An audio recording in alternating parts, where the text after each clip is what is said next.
Québec, ce sera jour de rentrée parlementaire mardi prochain, 2 mois après les élections générales du 3 octobre. Le gouvernement de la CAQ fait un retour en force avec 90 députés sur 125 à l'Assemblée nationale, mais aucun de la région de Montréal.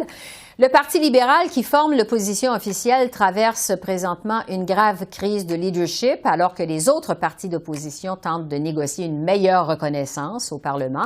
Alors, pour parler des différents défis qui s'annoncent du côté de Québec, je retrouve le journaliste Louis Lacroix, qui est correspondant parlementaire pour le réseau Cogeco. Bonsoir, Louis.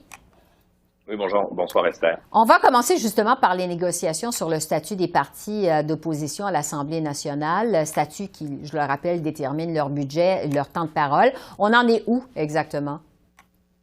Mais là, en fait, on dit qu'il y a du progrès. On refuse maintenant de nous dire à quel point, mais on sait que le Parti québécois est sans doute le parti qui est le plus en demande. Ils ont seulement 3 députés et on se fie à l'entente ou en fait à la proposition qui a été faite la semaine dernière, ils auraient quelque chose comme 5 du temps de parole. Alors, ça ne les satisfait pas.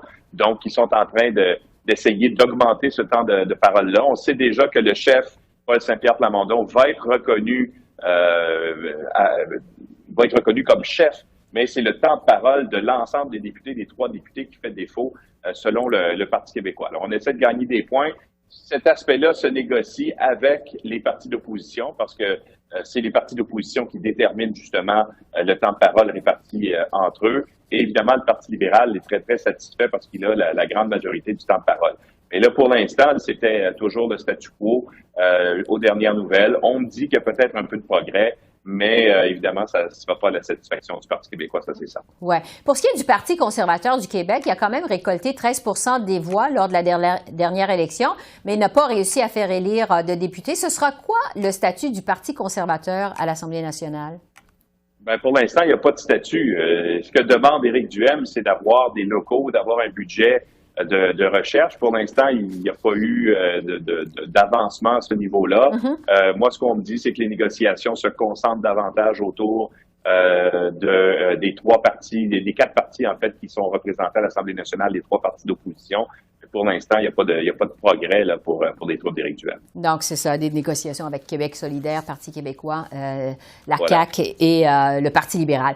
Le gouvernement de la CAQ, donc, effectue un retour en force à l'Assemblée nationale. On sait que le premier ministre François Legault a consacré une bonne partie de son premier mandat à gérer la pandémie. Ce sera quoi les dossiers prioritaires du côté de Québec pour cette rentrée parlementaire? On sait déjà que le projet de loi numéro 1, ça va être celui sur le plafonnement des coûts dans les différents programmes du gouvernement. Ça a été annoncé la semaine dernière. Éric Girard a dit qu'on allait plafonner les tarifs du gouvernement, permis de conduire, les chambres privées dans les hôpitaux, tarifs en CHSLD, etc. Ça va être plafonné à 3 %. Alors ça, c'est le projet de loi numéro 1 qui va être déposé dès la semaine prochaine. Et par la suite, bien évidemment, on va se concentrer beaucoup là, sur la lutte à l'inflation. C'est une priorité du gouvernement Legault. Il y aura une mise à jour économique le 8 décembre prochain du ministre Éric Girard et on sait déjà là, qu'il va y avoir des mesures là, pour essayer d'alléger le fardeau fiscal des Québécois. Il y a les fameux chèques qui avaient été promis là, de 400 et 600 $ pour les gens qui gagnent moins de 50 000 ou 100 000 $ qui vont effectivement être distribués. Mais c'est la lutte vraiment à l'inflation qui sera la priorité du gouvernement Legault et bien sûr aussi les éternels transferts en santé, la lutte justement pour essayer de freiner la baisse de l'utilisation du français au Québec et bien sûr une priorité là, pour le gouvernement de François Legault. Il l'a déjà annoncé la semaine dernière lors du sommet de l'OIM. Justement, dans le dossier des paiements de transfert en santé et dans le dossier de l'immigration également, on sait que M. Legault est en demande face au gouvernement fédéral. Il a fait preuve de souplesse dans les 2 cas, davantage d'ouverture récemment. On s'attend à quoi comme dynamique entre Justin Trudeau et François Legault dans cette session?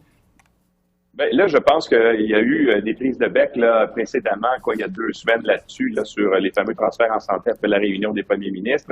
Mais là, on sent que François Legault est peut-être plus dans une attitude d'écoute. D'ailleurs, il a rencontré Justin Trudeau à Djerba la semaine dernière. Et on sentait vraiment là, qu'il y avait une attitude un petit peu plus à la conciliation puis à l'écoute, moins en confrontation. Alors, il y a deux dossiers importants. Là, tu l'as mentionné, Esther, bien sûr, des transferts en santé, on est en demande. Ça représenterait 6 milliards de plus par année pour le Québec si le Québec recevait ce qu'il demande. Et est-ce qu'on va essayer de profiter du fait, bien sûr, là, qu'il y a deux dossiers importants, celui de l'immigration, celui des transferts en santé, pour peut-être faire des concessions d'un côté et accepter davantage de l'autre. Alors, c'est peut-être l'attitude, si on veut, ou la stratégie qu'on est sur le point d'adopter là avec le gouvernement Legault. Ouais. Dans les autres dossiers qui seront à surveiller, il y a évidemment la crise au Parti libéral du Québec. La chef Dominique Anglade a claqué la porte après avoir mené les libéraux, finalement, à la pire défaite de leur histoire. Ce sera quoi le plus grand défi du Parti libéral pour cette nouvelle session parlementaire? Bien, c'est de garder l'unité, hein. C'est d'essayer de ramener, si on veut, l'unité autour du caucus. Ils ont un chef qui s'appelle Marc Tanguay qui songe peut-être à se présenter dans la course à la chefferie du Parti libéral. Là, il est là en intérim. De quelle façon est-ce que ça va être ça va pas lui nuire justement pour essayer d'aller faire une sorte de cohésion au sein du parti. On sait qu'il y a deux autres députés qui sont intéressés, Monsef Déragi et bien sûr André Fortin là, qui sont intéressés aussi. Alors, donc, le défi, je pense, de Marc Tanguay, c'est de garder l'unité de ses troupes. D'ailleurs, juste pour l'anecdote, c'est que bon, il y a sur 19 députés restants au Parti libéral, il y en a 10 qui sont des nouveaux députés qui n'ont jamais siégé. Alors, il y a aussi un défi de faire en sorte que lors de la période des questions, ces gens-là soient efficaces à poser des questions. Ils ont chacun des dossiers spécifiques.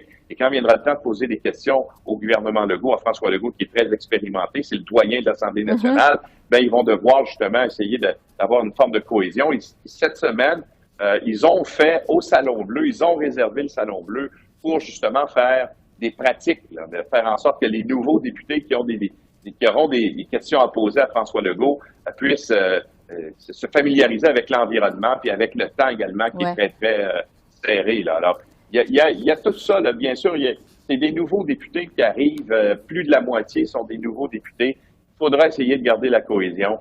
Donc, ce sera une rentrée fébrile du côté de Québec. Louis Lacroix, correspondant parlementaire pour le réseau Cogeco. Merci beaucoup. Merci.